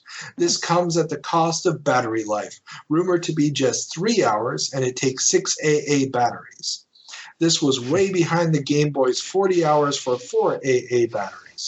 A price was not announced at CES, but Ace speculates that it will have to be around $200. It would ultimately launch in North America in December for $249.99. There was really not a lot of real competition going on for Nintendo, was there?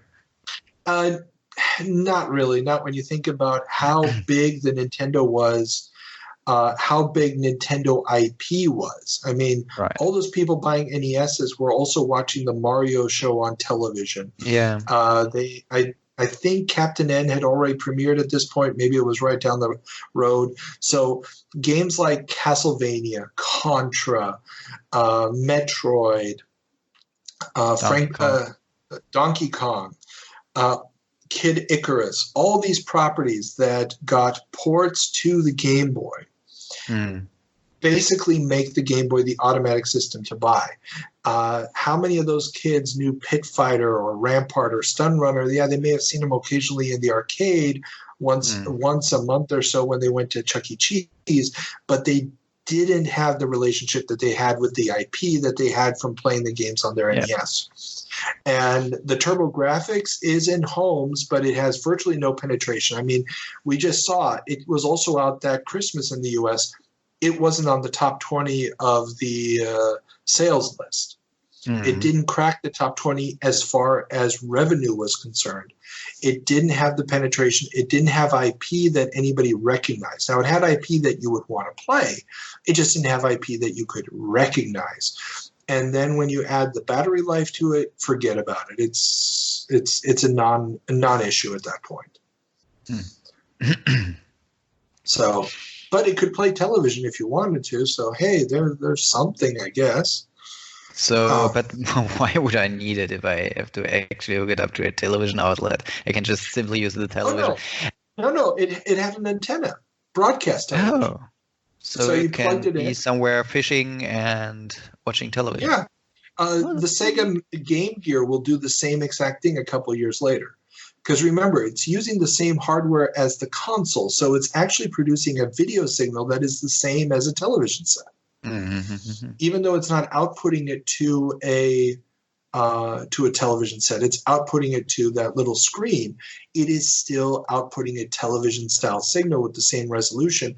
So making it accept the radio signal and turn that into something for the smaller screen is easy peasy lemon squeezy. Well, but then I actually see some value. I mean, Dad can watch his sports while I'm watching my cartoons. So. But you're forgetting an American football game lasts almost 4 hours, and this dies after 3. Well, this is why Dad is on the big screen TV and not using the little thing. It's not like it's you have to have a proper hierarchy. It's not like It's age and seniority has its privileges. Okay, moving on. Talking about age or aging. The first museum show featuring arcade games opens. Hot Circuits, a video arcade, is the name of the exhibit at the Museum of the Moving Image in Astoria, New York.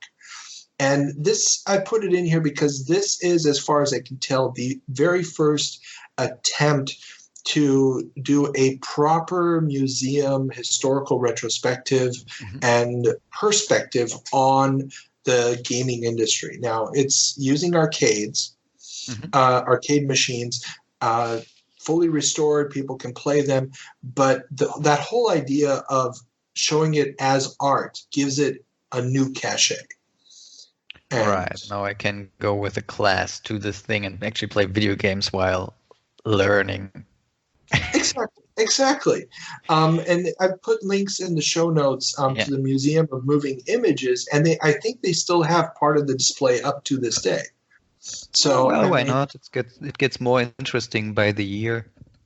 Exactly. But also the arcade games have all but died nowadays. There's very few new ones coming out, and the ones that do come out are basically just PCs in a cabinet.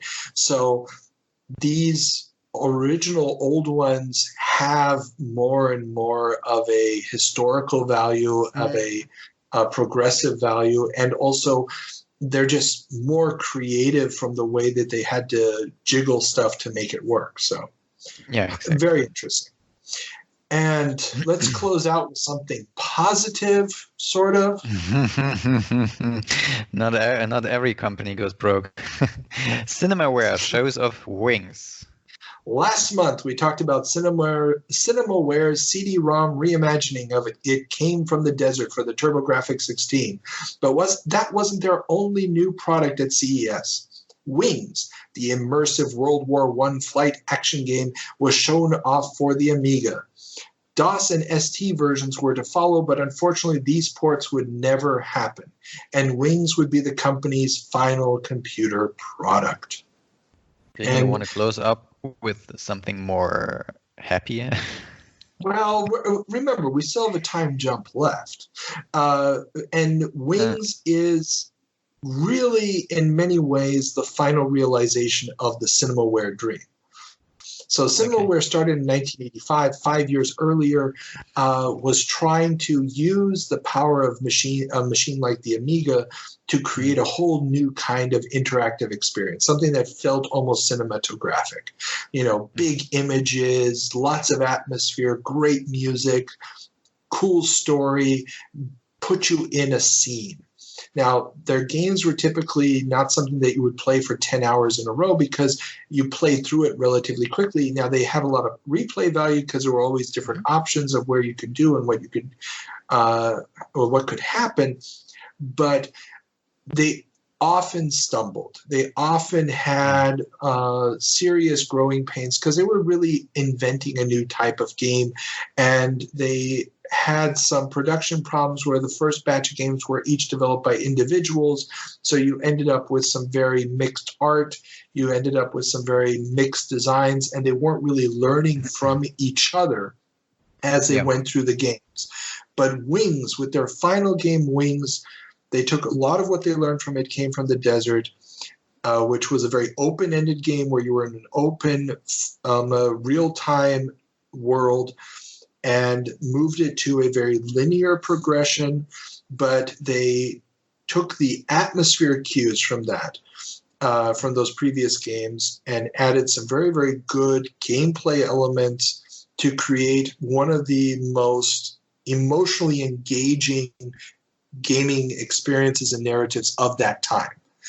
And if you have never played it, I mean, yes, I know it's a little clunky nowadays, and there's been a couple of remakes, both on the Game Boy Advance and a Kickstarter-funded one, but that original Amiga version is definitely still worth giving a go. Ignore the fact that the 3D flight stuff is running at like 4 frames a second. It's still worth a go. I recommend it. Okay? So, with that being said, Cinemaware would go under not too long after. A few more games would get released for the TurboGrafx 16 because they were partially owned by NEC. But Cinemaware was soon to be for naught. And with that, we are done with March of 1990. Let us turn on the time machine and go to March of 2000. As an industry, video gaming is bigger than Hollywood. Y2 electronic launch in history. Welcome to March of 2000. And while our last jump had us ending on a sad, sad note of death, What does March of 2000 bring us? Isn't there like a saying that people that are said to be dead live longer? Yes, the German saying, Totgesagten leben länger. Those declared dead live the longest. Right. Well, Cinemaware lives. Yay. Well, 10 years earlier, the company was quickly moving towards its death in the year 2000. The legendary company is reborn. The new company will end up re-releasing many of the original company's masterpieces, as well as new Defender of the Crown, Three Stooges, and Wings titles. Mm-hmm. And this company, I looked it up, is actually quite interesting. There's a German guy called Lars Batista, and he is the one who brought this company back. He's an entrepreneur. I think he has some kind of fruit juice company nowadays and stuff. But he bought the IP to Cinemaware and actually wanted to bring back a lot of these classic games.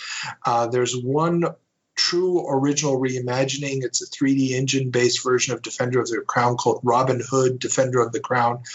I played it. It was okay, but it's very limited, actually, in its gameplay, just like the original. So I was super hyped when this was announced back in the day. But unfortunately, it came, it went, and yes, I don't know where the IP is now. Mm-hmm. So, mm-hmm.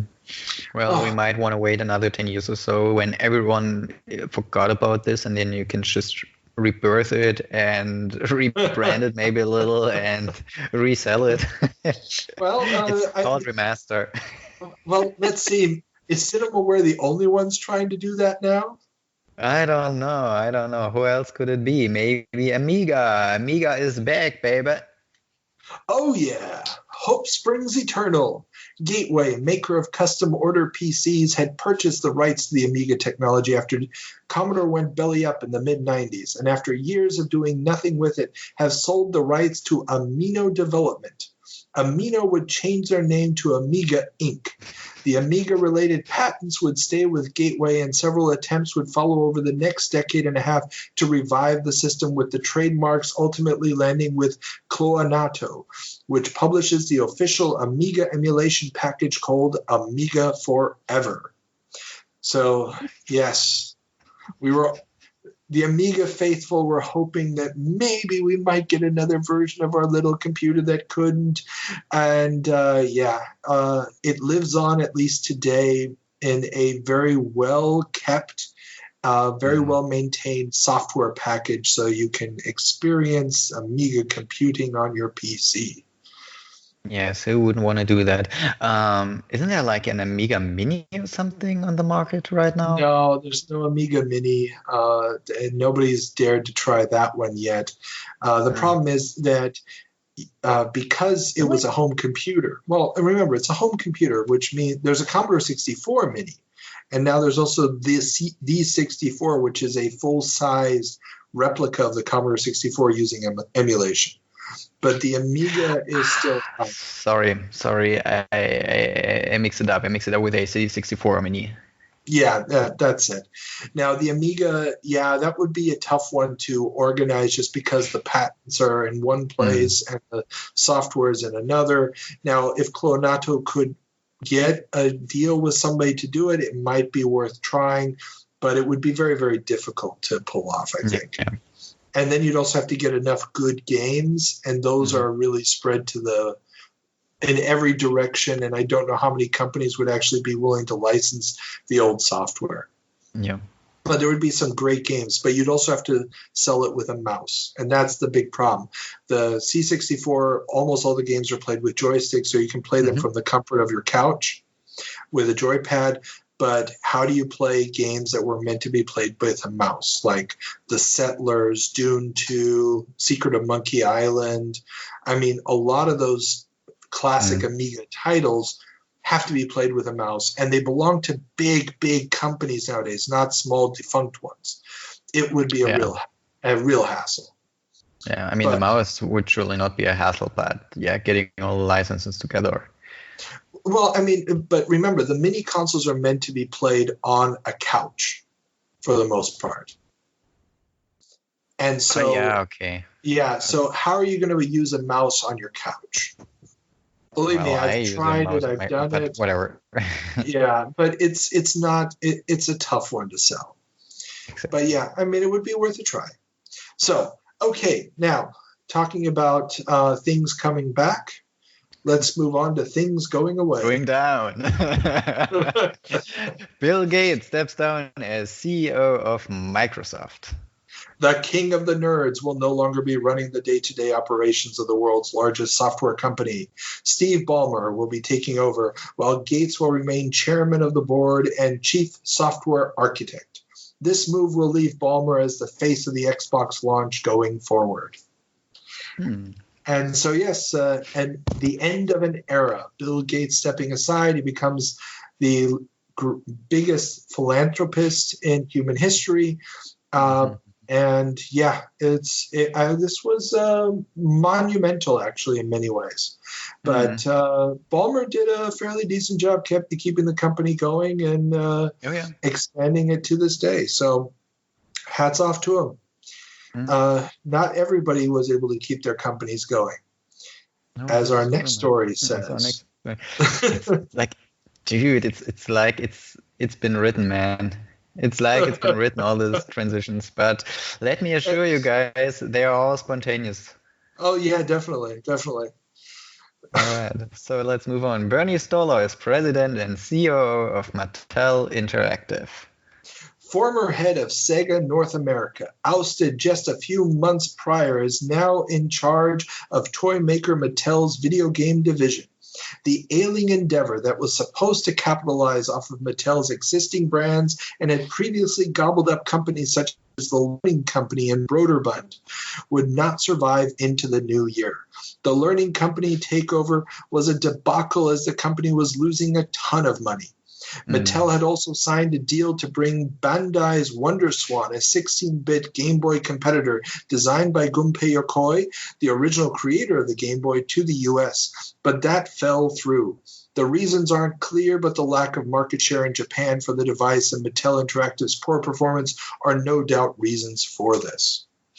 So basically Mattel, I mean, just like we talked about just a few minutes ago with MCA and LJN, the idea that just because you are big in one market does not mean you're going to be able to use your IPs and automatically know how to capitalize on them in a new market.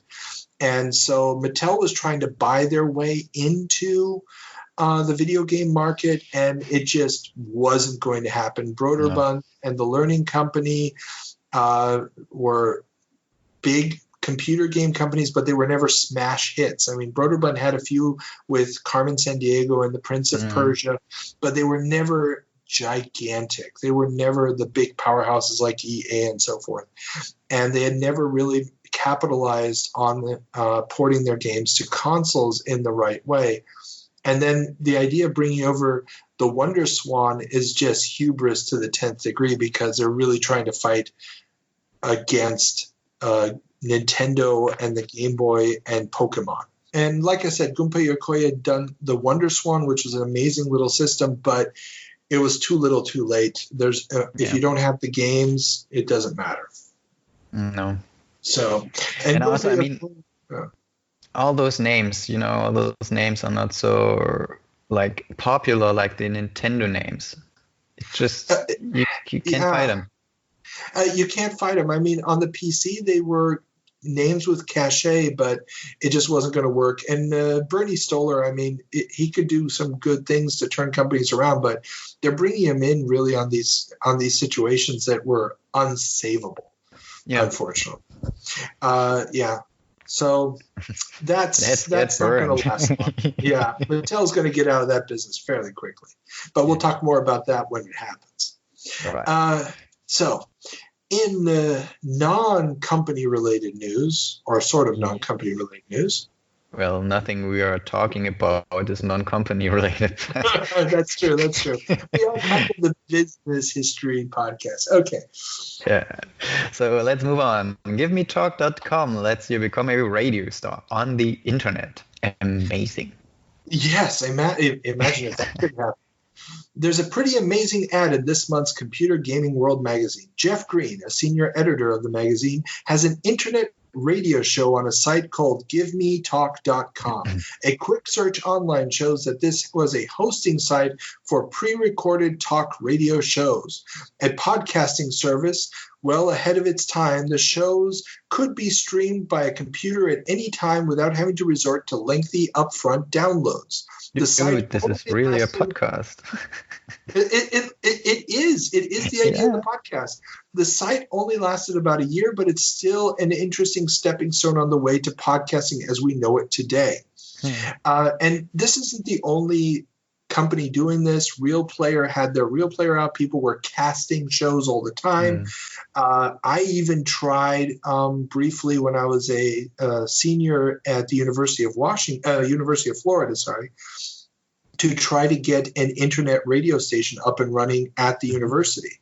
And I still remember this was 1998, 99, and just running into this complete wall of, what do you want to do? No, radio. We've tried to have a college radio station before, and we can't get the FCC permissions because, the radio waves, and there's already other stations here, and there's no bandwidth available. I was like, no, I don't want to do it through the airwaves. I want to do it on computers. But it's radio. And I kept running into this again and again and again until I finally gave up. I tried for like 4 months to convince anybody to give this idea a shot. And what I wanted to do was set up a website.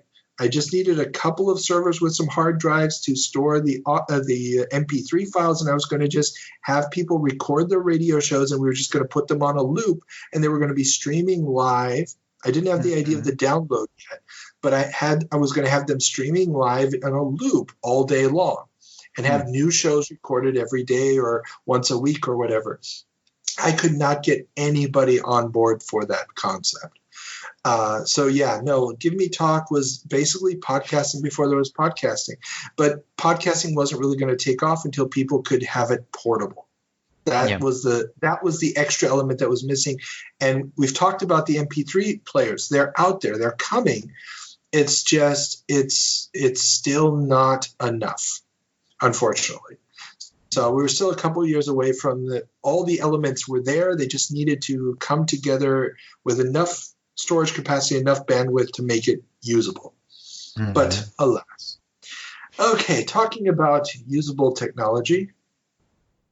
It's really amazing. It's really amazing. It's like I thought this through ahead of time this time. Really.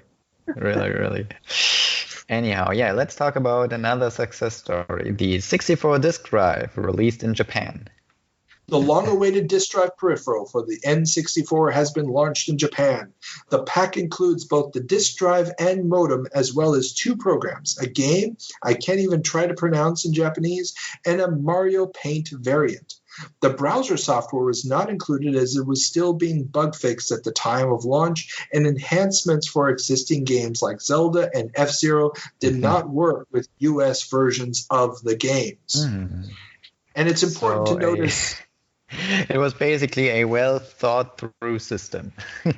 Well, it never gets released outside of Japan. And for a reason. For a reason. It takes too long to come out. What it is basically a magnetic disk, like a floppy disk or a zip drive disk. And it's too little too late. The system is too long in the tooth at this point. It really can't be saved. The N64, despite many, many successful titles on it, really does feel like a system designed by people who were foreseeing a future that didn't happen. And it is also the first time, it's not the first time, because there was a disk drive add-on for the original NES. I mean, you could basically turn the NES into a computer. They also had a keyboard and a tape deck for it, but in Japan at least for the Famicom.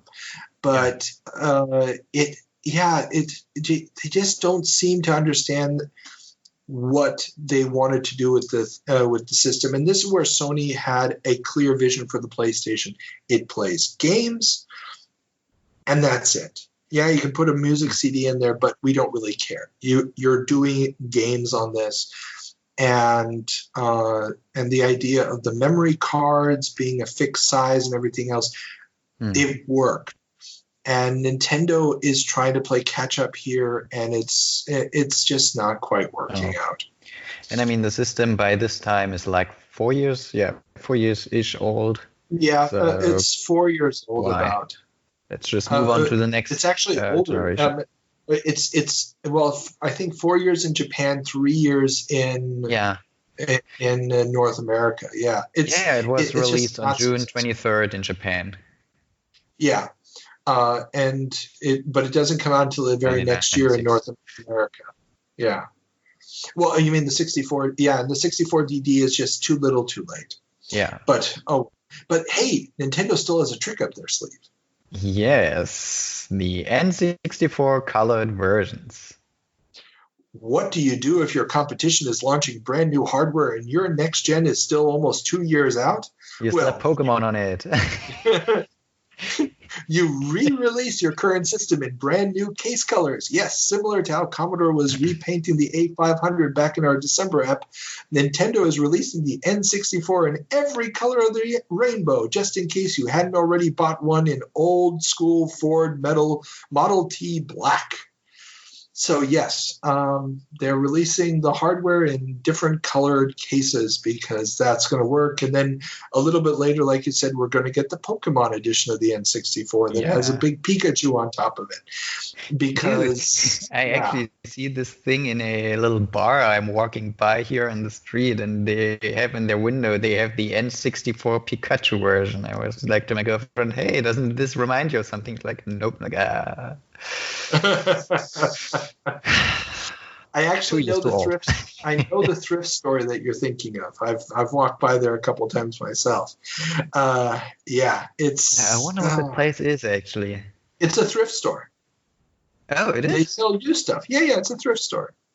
Oh, okay. Yeah, because they're calling themselves like bar. I thought it was like a get-together place. Oh, no. If it's the place I'm thinking of, it's a thrift store that used to be a bar, and they just never changed the sign out front or something. Oh, no. Then we're not talking about the same thing. Oh, so okay. people, come check it out and tell us what it is. We're walking by. Someplace in Halle, Germany. Okay. Yeah. We're not giving you any more information about where we live. No. Okay, and moving on from companies to governments. Yeah. Brazil bans violent games. Following a mass shooting at a movie theater, a federal judge has banned the sale of multiple violent games, including Duke Nukem 3D, Postal, and Mortal Kombat, and ordered the government to impose a rating system for games. This they did in 1990. Mm-hmm. So they put in this rating system because the judge ordered it.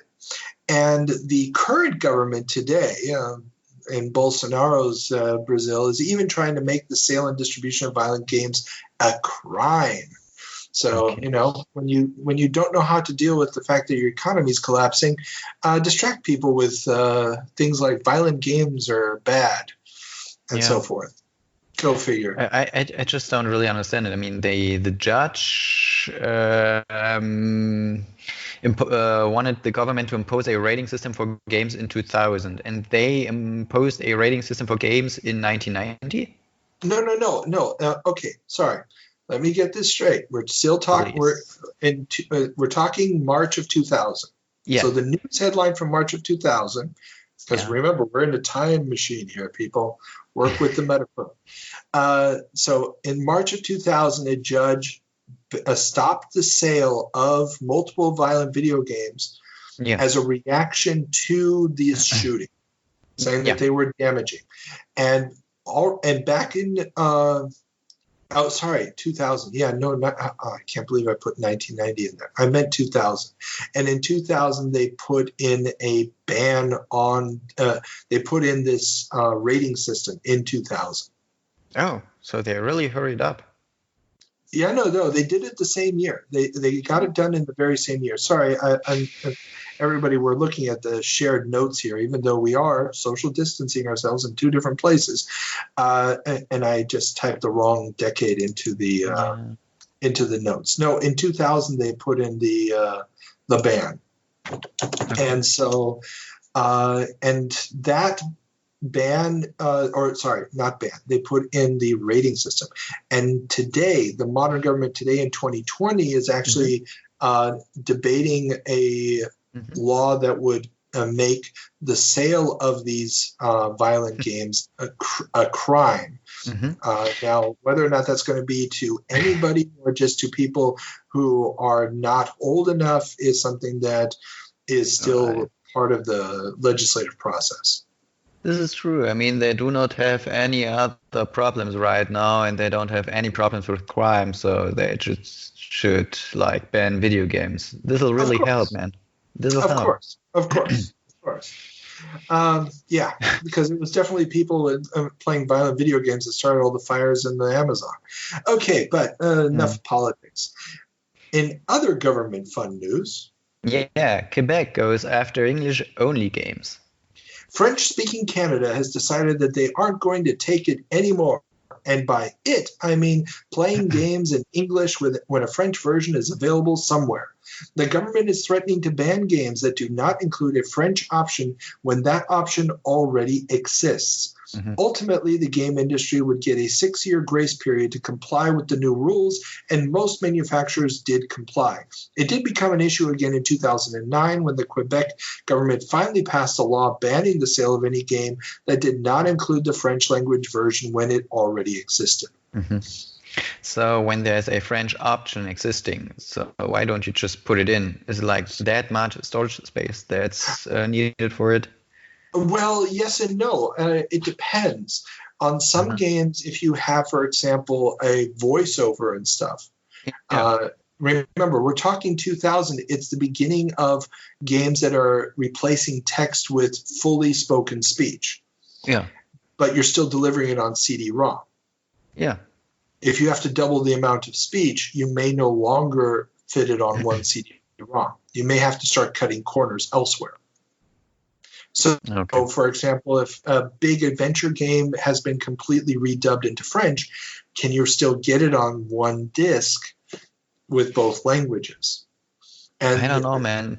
But I'm just, when I remember the games I've played earlier when I was a kid, I mean, I was 10 by then, most of them that were sold on a CD-ROM, they had a multi-language option. So you can just have like 3-4 languages on the CD. But that's because you're in Europe. Okay. And so it depends on the game. I mean, some games are bigger than others. For example, if you're dealing with a giant role-playing game like, let's say, Vampire the Masquerade Redemption, which comes out around this time. Yeah. That's a fully spoken RPG with tons of hours of speech and stuff. And also remember that some of this stuff is done by the local distributors. It's not all done by one big conglomerate. So you may have a producer in North America that would then have to pay an additional licensing fee to get those translations that were done by the local distributor. And then you're also going to have to get rights, because if you now have writers that are going to get money out of it, you're going to have voice artists who are going to get money out of it, and so forth. And you're doing it for a very, very small population. So let's say there is the voiceover actor is going to get a small percentage of each sale. Yeah. That's fine if there's one language version on the disc. Now, you've included both versions. Does the English voiceover artist on the North American disc get the same percentage as the French voiceover artist, even though Quebec is probably less than 2% of the North American population? And the French-speaking percentage of that is even less than that. Well, right. I mean, but you can solve this problem by just give those voiceover actors a flat sum, and then you're done with it. And also, I thought that the game producer, actually also produced all those languages. I didn't know that the publisher were adding to it. Oh, remember, worldwide distribution is a huge deal. And actually, we're going to see that in the very next story. Distribution is far more complicated than one might think. So let's lead into that. That might explain it a little bit better. Okay. AC Games closes its doors. ASC, or American Software Corporation, American Softwork Corporation, has closed its doors. The company that started publishing games for the NES at the beginning of the 90s would release several major games such as the DOS versions of Grand Theft Auto and Sanitarium in North America. So Grand Theft Auto, made by the English company DMA Design, the UK company, DMA Design, but distributed in North America by American Software Corporation. So they're just licensing that game from the European company. Now, would it be a huge deal for them to license all the different versions, language versions of the game? No idea, but it's very likely, and don't quote me on this, but it's very likely that the European release of Grand Theft Auto may have included English, French, and German all in one package. Yeah. But that would have been excised when they took it to the States. They probably would have reduced it down to just English, or maybe English and French, but left the German out. So this is where you start to get into these rights issues, to say nothing of music. I mean, music publishing rights. Think of a game now like Grand Theft Auto Vice City that has a bunch of 80s music in it. Well, the publisher of certain songs is going to be one company in the United States. It's going to be another one in Europe. So when they release those games, they've got to work out the rights issues in all the territories before they can release the game in the different territories. And that's also why, for example, a lot of the App Store versions of Grand Theft Auto Vice City today don't have the same soundtrack as the game did when it was originally launched. Yeah, so there's tons of rights issues, especially when you're dealing with artists, because a lot of the artists, they get paid a flat fee up front. It's work for hire, but also a lot of them have rights to royalties, to a small percentage that comes later on. And how do you do it today when you have all those digital, let's call them app stores? When I buy a PlayStation game from the PlayStation Network, I mean, I can just change the localization,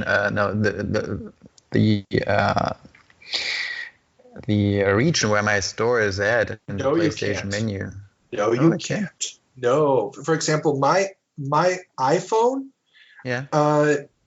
was purchased in Europe, but I'm still using my iOS account from the United States and my credit card information from the United States. The games available to me in the App Store are completely different from those on a German iPhone.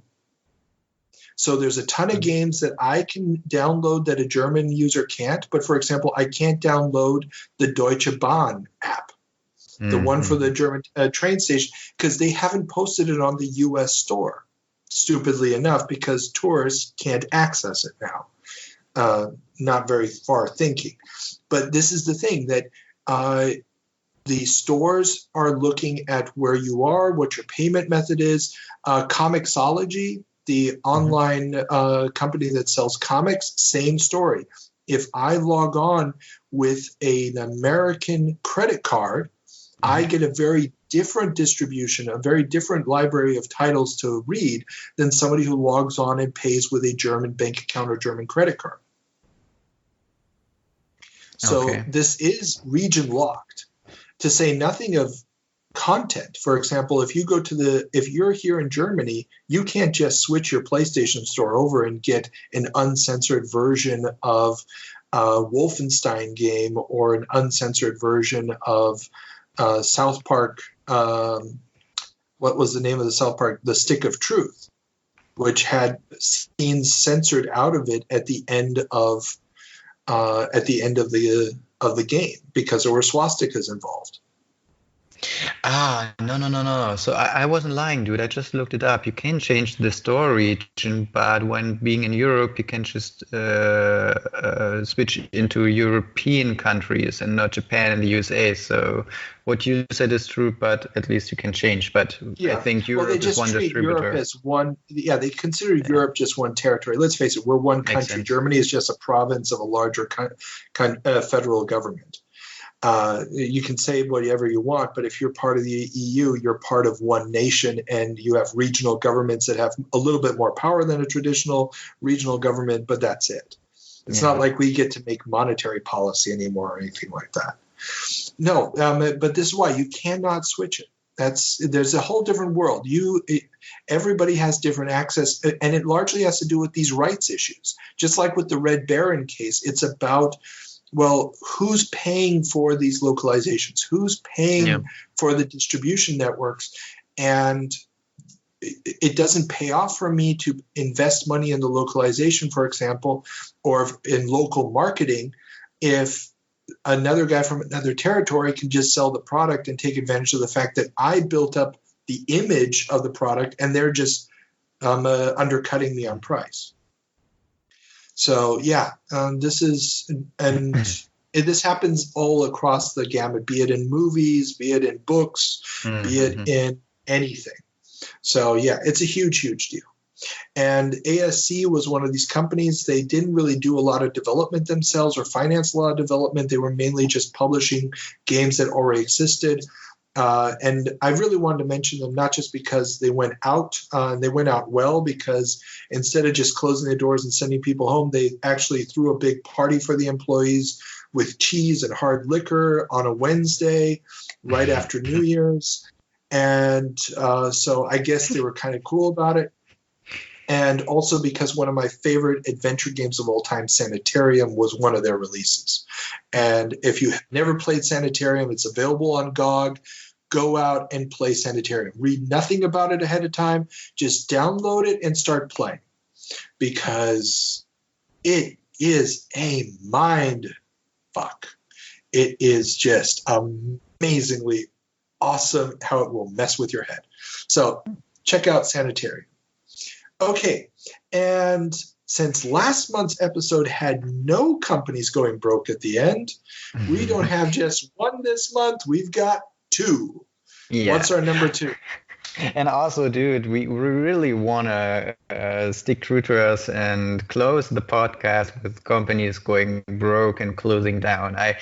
We really should continue that. It's like my high in the beginning. It's like companies go broke in the end. Love it. Exactly. Yeah, Cave Dog Entertainment closes its doors. The development house set up by Ron Gilbert of Monkey Island fame and industry veteran Shelley Day was a sister company to Humongous Entertainment, which produced a variety of educational point-and-click games featuring characters like Putt Putt the Car and Pajama Sam. Cave Dog was supposed to develop mature games without being associated directly with the Humongous name.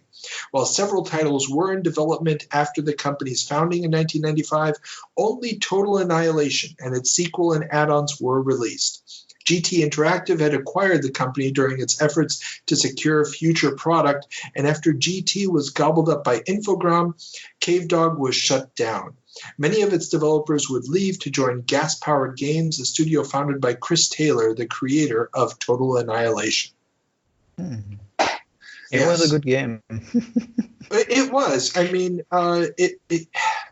Total Annihilation was significant because if it wasn't the first, it was one of the first RTSs using 3D models. So It wasn't pre-rendered. Yeah, it was one of the first ones that was processed in 3D in real time. It came out just as the 3D accelerator cards were good enough to pull this off, but not good enough to make it non-sci-fi. So you really had to go with some very creative designs. And it had some great gameplay and everything else, but they were also working on some adventures and role-playing style games, and they just never amounted to anything. Humongous Entertainment was huge. I mean, their games are still being sold also, I believe, on GOG.com or on Steam. They're basically taking the ethos of the Monkey Island style of point-and-click adventures, but with super cartoony graphics and meant as educational tools for children. And they have a true cult following. People who grew up with these, I mean, you'll find putt-putt artwork on Instagram and stuff all over the place. There's a whole generation of kids who grew up with those games that still love them to this day. So, yeah, but Cave Dog is no more. Too bad. Yeah. I'm wondering whether I actually played Total Annihilation before or after 2000. Probably after. Yeah. Well, I mean, it hadn't been out for that long at this point. I think it comes out in 99 or late 98 is the first version, but I may be completely off on that. But yeah, so that ends our trip through the time vortex. And as we are signing off here in the middle of the COVID-19 pandemic, social distancing ourselves and doing our first remote episode over Skype, Peter, any final thoughts? Well, since people now have more than enough time, they really should pay attention to the interviews you're recording and listen to them because they are pretty awesome. Yes. I wonder who might be included in the list of people who need to sit down and listen to them. Yes, no, definitely. We're going to try to keep you guys entertained. I'm sorry that this episode is being recorded so late. We're actually recording on the 29th of March. But as we mentioned before, Peter works in the healthcare industry. You can just imagine this last month and a half, 2 months, it's been absolute murder on him. And This was the first chance we had to actually get together and record. April's episode is completely researched and ready to go. So we'll try to get that one recorded a little bit sooner, and I'll be editing together all the interviews that I've been doing as quickly as possible and trying to upload them to the server to keep you guys entertained in the interim. So remember, send your comments, ideas, corrections, whatever to us. Money. The link there below. Join our Patreon. I'll be posting stuff there too. Get into the discussions on Twitter. And I also hang out on the Discord app in the Gaming Alexandria forum quite a bit. And of course, there's also some links to other shows that we recommend. They don't endorse us, but I just add their links because they are always invaluable resources in preparing these episodes down in the links below. And with that being said, have fun. Bye. Okay, good. I think we've got it.